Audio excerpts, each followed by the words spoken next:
તો આજે આપણે એકદમ સરસ રેસ્ટોરન્ટ સ્ટાઇલ ઢાબા પર મળે એવું કહી શકાય એવું મેથી મટર મલાઈ બનાવવાના છે।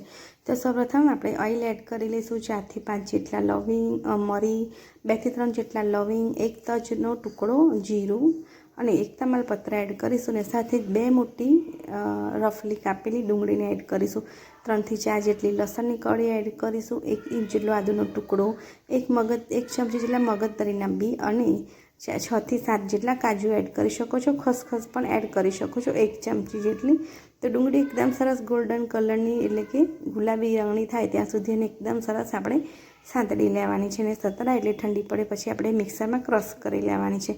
તો અહીં મેં તેલ અને ઘીનો ઉપયોગ કર્યો છે। કઢાઈમાં તેલ અને ઘી લઈ લીધું છે, 1 ચમચી જેટલું જીરું એડ કર્યું છે અને સાથે જ મેં અહીં મેથીની એક જોડી એટલે કે 250 જેટલી મેથીની ભાજી હશે જેને ધોઈને સાફ કરીને આ રીતે લીધી છે। તમે ઓછી વધતી કરી શકો છો તમારી ચોઈસ પ્રમાણે, પણ 250 જેટલી ભાજી હોય તો એ એકદમ ઓછી થઈ જાય છે, ચડતા એની ક્વોન્ટિટી ઓછી થઈ જાય છે, માટે આપણે 1 જોડી જેટલી ભાજીનો ઉપયોગ કર્યો છે અને અડધા કપ જેટલા વટાણા બાફીને લીધા છે। એકદમ સરસ બફાઈ જાય એવા હાથેથી આપણે તોડી શકીએ અને એકદમ સરસ બફાય એવા લીલા વટાણાનો ઉપયોગ કર્યો છે।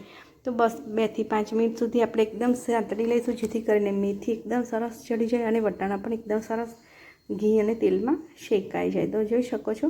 તો હવે આપણે જે ગ્રેવી બનાવીને રેડી કરી હતી એને એડ કરીશું। અડધી ચમચી જેટલો હળદર પાવડર, 1 ચમચી જેટલું ધાણા જીરું પાવડર એડ કરીશું, લાલ મરચું પાવડર એડ કરીશું, 1 ચમચી જેટલું સ્વાદ અનુસાર મીઠું એડ કરીશું અને કસૂરી મેથી પણ એડ કરી લઈશું। તો બસ હવે આપણે બધું જ એકદમ સરસ રીતે મિક્સ કરી લેવાનું છે અને એને ધીમા તાપે ઉકળવા દેવાનું છે।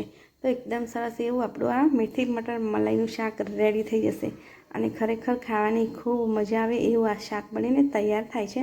તો એકવાર બનાવવા જેવું છે અને ટ્રાય પણ કરવા જેવું છે। તો રેસીપી મારી સારી લાગે તો તમારા ફેમિલી ફ્રેન્ડ્સમાં શેર કરી દેજો। રેસીપી સારી લાગે તો લાઇક, શેર અને સબસ્ક્રાઈબ પણ કરી લેજો। તો છે ને, તો હવે આપણે 1 ચમચી જેટલું કાશ્મીરી લાલ મરચું પાવડર એડ કરીશું અને સાથે જ 1 ચમચી જેટલો કિચન કિંગ મસાલો એડ કર્યો છે। તમે ગરમ મસાલો પણ એડ કરી શકો છો। તો બધું સરસ રીતે મિક્સ કરી લઈશું। હવે ઢાંકણ ઢાંકીને એકદમ સરસ ઓઇલ સેપરેટ થઈ જાય, તેલ છૂટી જાય ત્યાં સુધી આપણે એને હવે ઉકળવા દઈશું અને ઉપરથી 1 ચમચી જેટલું ઘી પણ એડ કરી દઈશું જેથી કરીને ટેસ્ટ એકદમ સરસ આવે।